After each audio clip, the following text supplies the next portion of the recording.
All right, we are working on the sheep worksheet here. We're looking at solving quadratics using the factoring method. There are other methods. As of right now, all we know is the factoring method, so we're going to stick with that. And hopefully y'all can work the sheep worksheet with the help of this video since I won't be here. I want y'all to take these notes too.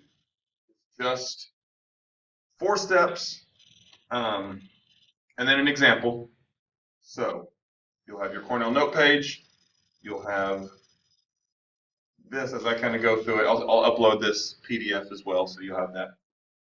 Before I look at the notes, though, I want to work this example. Then I'm going to go back and look at the notes and walk through this example while I do the notes step by step. Then I'll look at that final example at the bottom of the notes and kind of work my way up in difficulty from easy, medium, and then the hardest one on the notes. So start with this right here. X squared plus 12x plus 13. Type that in wrong. Ignore that. X squared plus 12x plus 11 is what it should have been. Fix that. Sorry if you got ahead. I need this to be multiplication.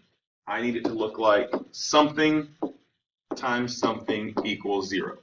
So the reason we learned how to factor is so that we can convert this to these two factors here. So that is our x box. I know I see this as the easy type. It's just x squared. So I got x and x. 11 goes up top. 12 goes down bottom. Figure out what multiplies to be 11 and adds to be 12. That would be 11 and 1. So x plus 11 and x plus 1. That is factoring, but we got to go a step further because I don't just want the factors. I need to solve. I'm solving this equation. That means I need to know what x is that makes this equal 0. So I rewrote that so that it's this times this equals 0. Well, if two things multiply together to equal 0, then I know either this has to equal 0 or this has to equal 0. So I'm going to make two equations out of that. I'm going to say either x plus 11 equals 0 or x plus 1 equals 0. So I converted this little equation into two other smaller equations based on what I know about 0. If I can solve these two equations, I can find my two answers. These should be mentally solvable. Just figure out what x is, make it be 0. So, isolate the x, in other words. Minus 11 to both sides, x equals negative 11, or minus 1 to both sides, x equals negative 1. Those are the two possibilities for x. X could be either negative 11 or it could be negative 1. Either way, if I came back up here and plugged it into my x right there and right there, it would come out to equal 0. So that's kind of a straightforward, simple type of problem, no tricks, nothing crazy. I want to go look at this second problem over here, but I want to follow along with our notes so you kind of understand what the steps are referring to. So I'm going to erase this problem. Hopefully you got that copied down or you paused it.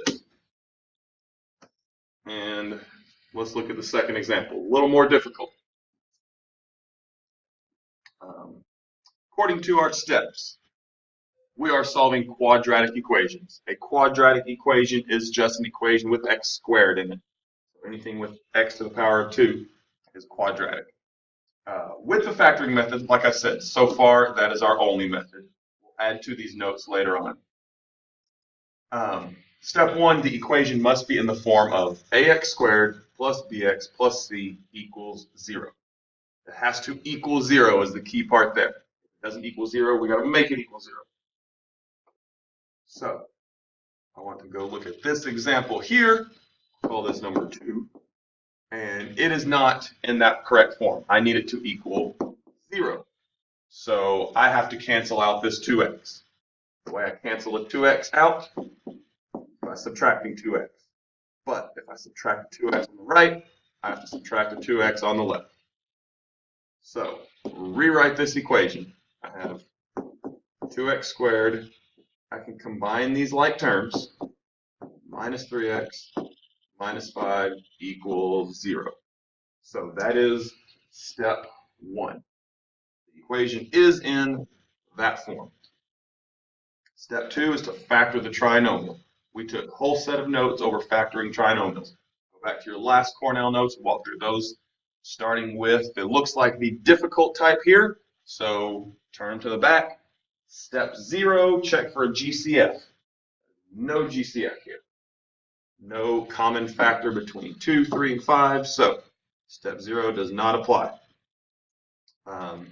Move on to actual solving this with the X box.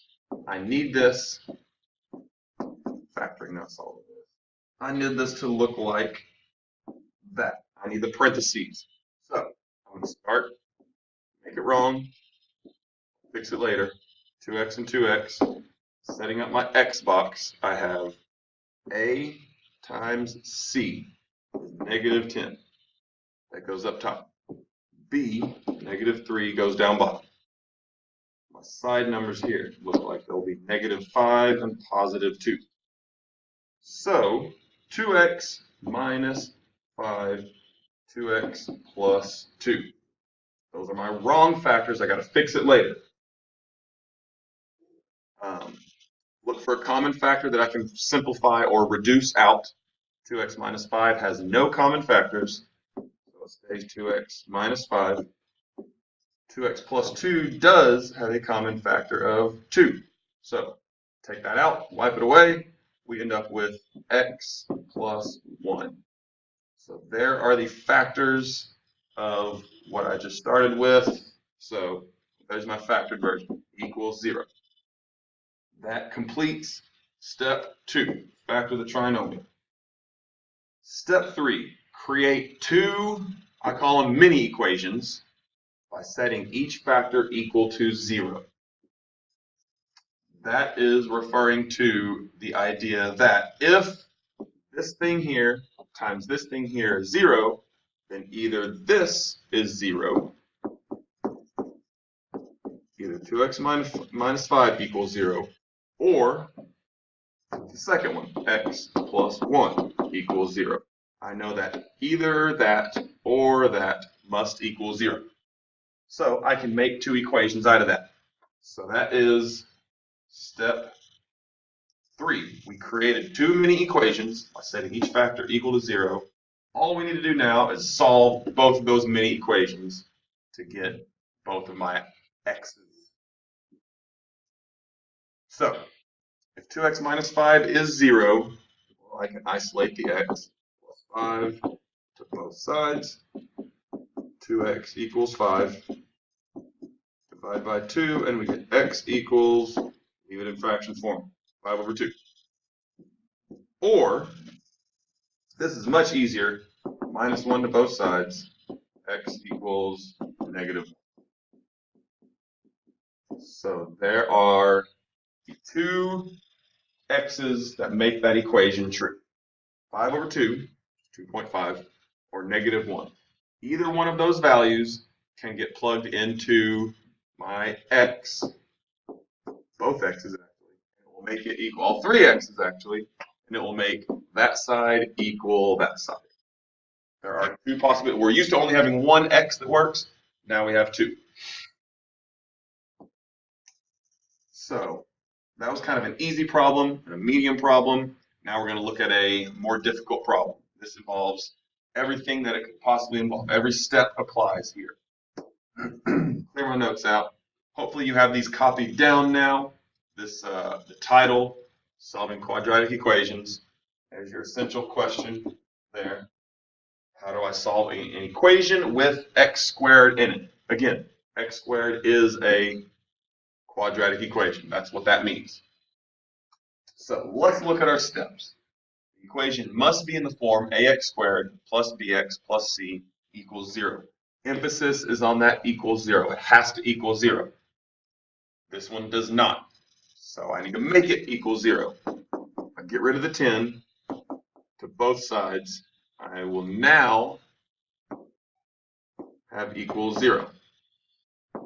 4x squared plus 10x minus 6 equals 0. Step 1 is done. That is ax squared plus bx plus c is 0. Step 2, factor. So step 1 done. Step 2, factor the trinomial. This is from last notes. This is the giraffe and penguin worksheet. This looks to be the hard type based on the 4x squared. It's got the coefficient there. So I'm thinking penguin worksheet. I'm thinking the back of the notes. Step 0, check for a greatest common factor. Actually, here's where I'm looking at this equation here. Check for greatest common factor. I see my coefficients are 4, 10, and 6. There is a common factor there. I can factor out a 2 from all of those. That leaves me 2x squared plus 5x minus 3 equals 0. So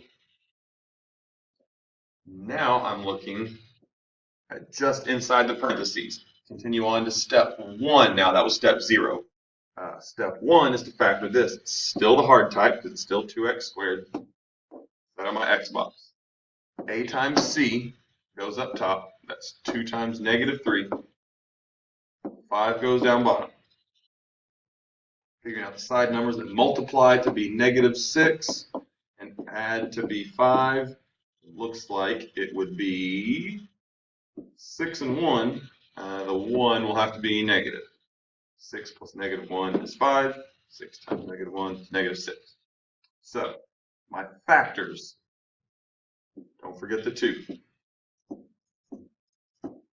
Make it wrong. 2x and 2x. I got plus 6 minus 1 equals 0. So we haven't really worked one like this in class yet, but what I'm used to seeing is, oh, I hadn't made it right yet. I'm moving on too early. I got to make it right first. This has a common factor of 2. X plus 3. 2x minus 1. Don't forget the 2 out there from step 0. So here I have 3 things that multiply to equal 0. I got this. I got 2. Oh goodness, come on. Let me underline it. I got 2 times this times this. So one of those has to equal 0 if the whole thing equals 0. So either the 2 equals 0. Well, I know 2 cannot equal 0 because it's 2, it's not 0. So with solving, I can now ignore that. I know that either this has to be 0 or this has to be 0. So I'm looking at step 3 here. I'm going to create 2 mini equations by setting each factor equal to 0. So I got x plus 3 is going to equal 0, or 2x minus 1 is going to equal 0. So isolate the x in both of these equations. That one's going to be negative 3 minus 3 to both sides. You don't see how I got that. X equals negative 3, or add 1.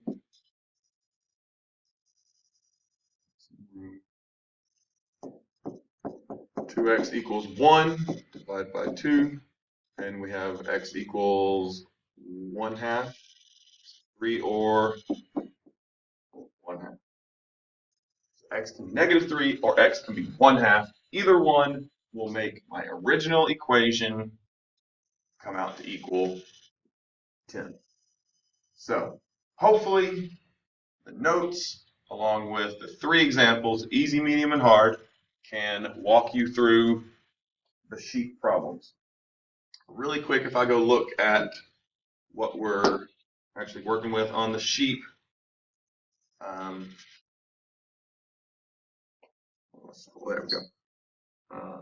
1, 2, and 3 are already factored for you. Those should be mental. That's 5 seconds each. I know that either. It's not gonna let me write. Where are my pens? There we go. Now I can write. Is it gonna let me? Nope. Not gonna let me write. Well, either the k plus 1 or the k minus 5 has to equal 0. So set each one equal to 0 and solve. Same with 2 and 3. Number 4, 5, and 6, those look to be very straightforward. They're the easy type, plain x squared. It already equals 0. I think those should go pretty easy. 7, 8, and 9 is where it gets a little tricky. It doesn't equal 0. Make sure you make it equal 0. Minus 6 to both sides. Here, again, minus 6 to both sides. I see all even numbers here. That leads me to believe there probably is a greatest common factor I can take out. Make it equal 0. Add 7 to both sides. Those 9 problems are not too crazy difficult. You got a question answer bank down here. Whatever answer you get, you should be able to find down here. Check it off once you find it. On the back, 11, 12, and 13, you're only choosing one question. You don't have to work both 11A and 11B. Work one problem per row. So either 11A or 11B, one or the other, but not both. Look at them. If 11A looks too difficult, move to 11B. If it looks too difficult, then you're stuck. You've got to choose one of them. 12A, 13A, 12B, or 13B, just choose. So you're only working 3 on the back. These little notes at the top sort of walk you through. They're pretty much the same thing as the Cornell notes we took. They're duplicates, so follow along with those instructions, and we will continue this on Friday whenever turn. Good luck.